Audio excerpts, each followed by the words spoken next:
En un lugar remoto, envuelto en una bruma persistente, se encontraba un pueblo que no era precisamente un paraíso terrenal.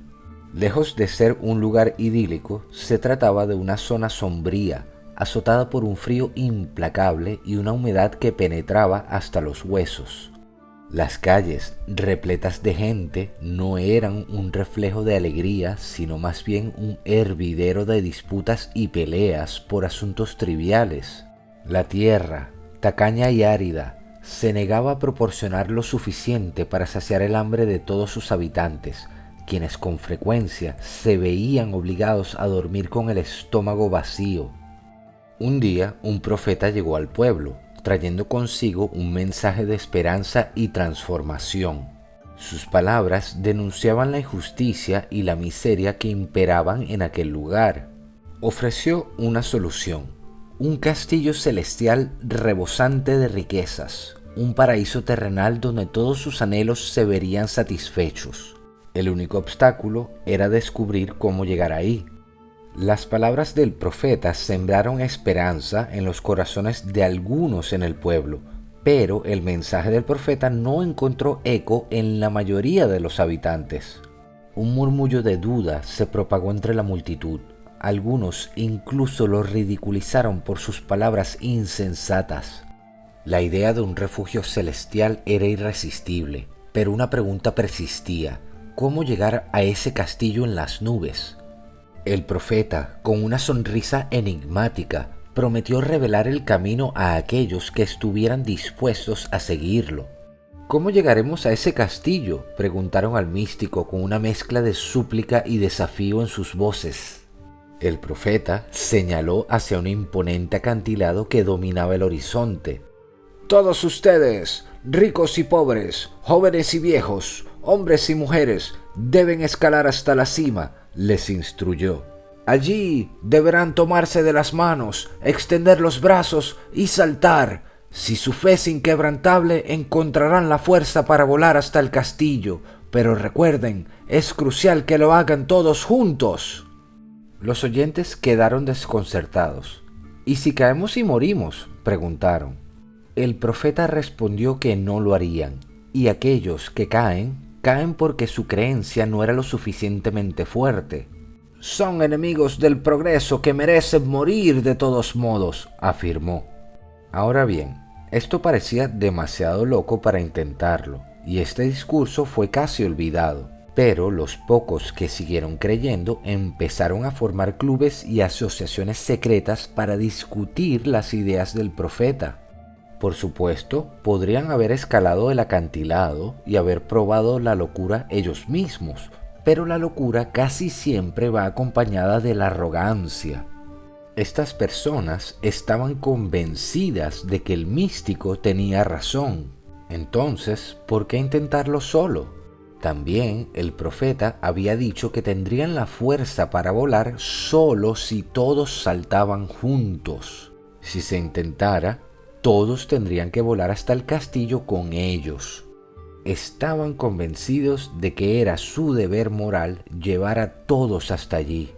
Al pasar los años, la vida empezó a mejorar para algunos habitantes del pueblo, pero todavía había sufrimiento.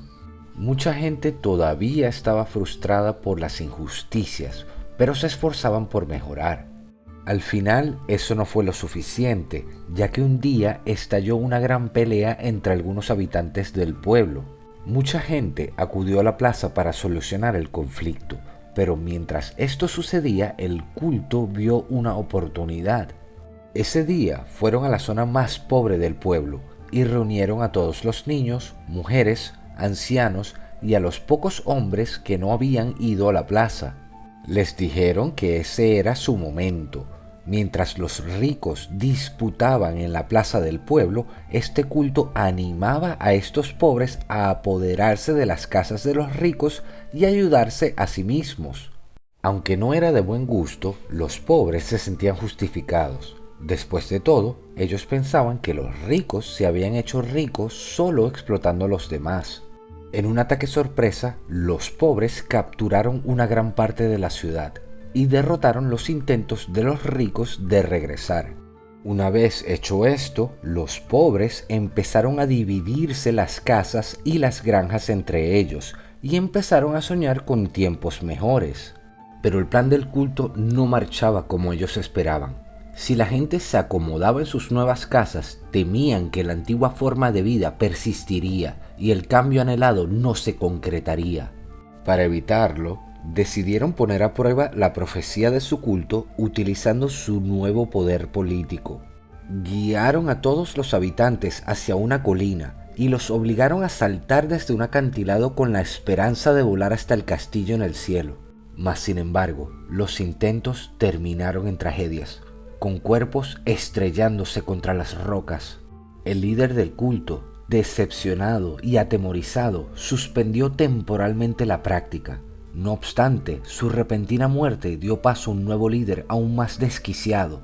Este individuo, convencido de que solo la persistencia lograría el vuelo, reanudó los saltos obligatorios, incluyendo a todos los habitantes sin distinción de edad, género o condición social.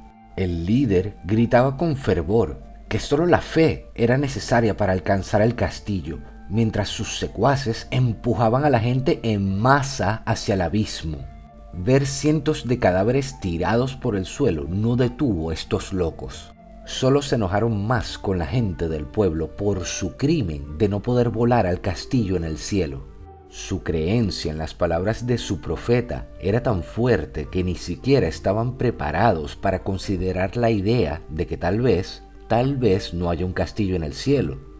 En cambio, decidieron que la gente del pueblo no era lo suficientemente pura en sus creencias. Entonces empezaron a tomar ridículas lecciones de vuelo.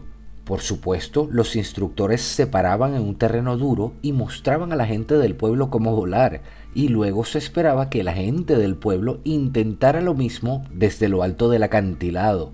Quien se resistía a esto era tildado de traidor y asesinado. Mientras tanto, el culto se frustró cada vez más al ver que nadie podía llegar al castillo. Ahora su reputación estaba en juego. No estaban dispuestos a admitir que habían sido idiotas. Entonces empezaron a mentirle al mundo exterior. Empezaron a decir que el castillo estaba a la vista.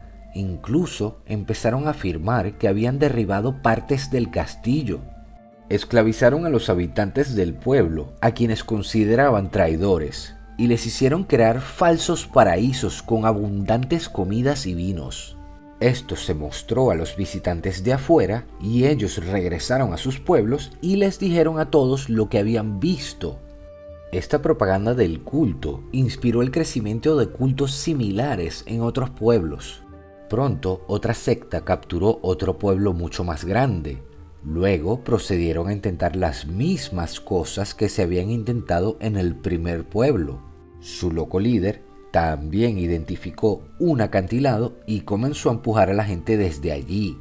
Él también estaba demasiado loco para considerar la posibilidad de que no existiera el castillo. Así que volvió a pasar lo mismo. Miles de cadáveres tirados por el suelo y personas que siguen siendo empujadas por el acantilado.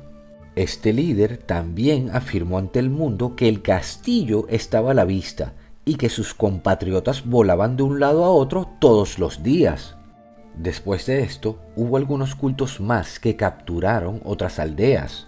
En todos lados, estos imbéciles con cabezas de piedra repetían la misma cosa, pero aún nadie había conseguido llegar al castillo en el cielo. Mientras tanto, los poderosos y oportunistas comenzaron a utilizar este culto como excusa para asustar a su gente y mantener el control. El miedo a este culto justificaba cualquier cosa. Como nadie quería ser empujado por un precipicio, entonces todo el mundo vivía bajo el miedo.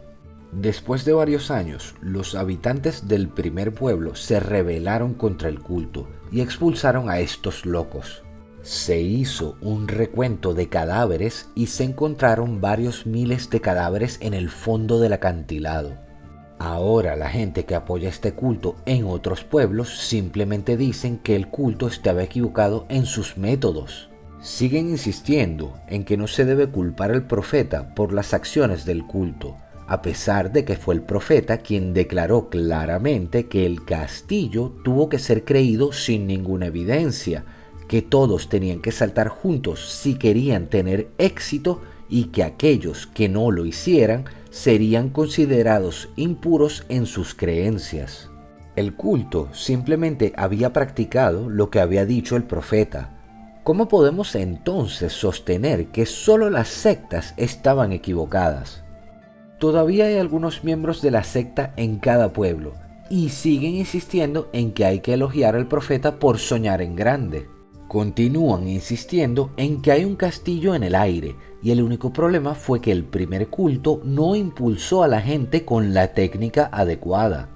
Si ver cientos de miles de cadáveres en el fondo de un acantilado no impida que estas personas insistan en que hay un castillo en el cielo y que hay que arrojar a la gente por el acantilado, entonces, ¿por qué no deberíamos llamar a estas personas y a ese castillo como símbolo de la maldad?